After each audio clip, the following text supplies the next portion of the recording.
रात्रीपासून सुरू असलेल्या मुसळधार पावसामुळे जनजीवन प्रभावित झाले आहे.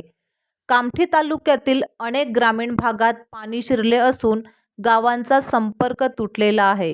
शहरातील काही भागात घरांनाही नुकसान झालेले आहे.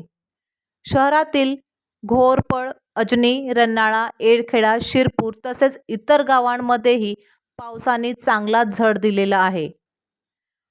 पाणी शिरलेल्या प्रभावित गावांवर प्रशासक म्हणून तहसीलदार यांनी गावाचा आढावा घेतला. नागपूर जिल्ह्यामध्ये आणि विशेषतः कामठी तालुक्यामध्ये सकाळपासूनच जोरदार पाऊस सुरू झालेला आहे. माननीय जिल्हाधिकारी महोदय यांनी सर्व शाळांना सुट्टी दिलेली आहे सकाळी, त्यामुळे सर्व शाळा बंद आहेत. आणि जिथं जिथं घरामध्ये पाणी शिरलं आहे तिथं महसूल यंत्रणा, ग्रामपंचायतची यंत्रणा पूर्ण सतर्क असून त्याचे पंचनामे आम्ही तात्काळ करत आहोत. जिथं कुठं एखादी फॅमिली शिफ्ट करावी लागली तर लगेच तिथं आम्ही जिल्हा परिषद शाळेमध्ये शिफ्ट करणार आहोत आणि त्यांची खाण्यापिण्याची सुद्धा सोय करणार आहोत. नागरिकांनी स्वतःची काळजी घ्यावी, प्रशासन त्यांच्या बरोबर आहे आणि यामध्ये जेवढे प्रयत्न आम्ही नागरिकांच्या सुरक्षेसाठी करणार आहोत तेवढे सर्वोपरी करणार आहोत.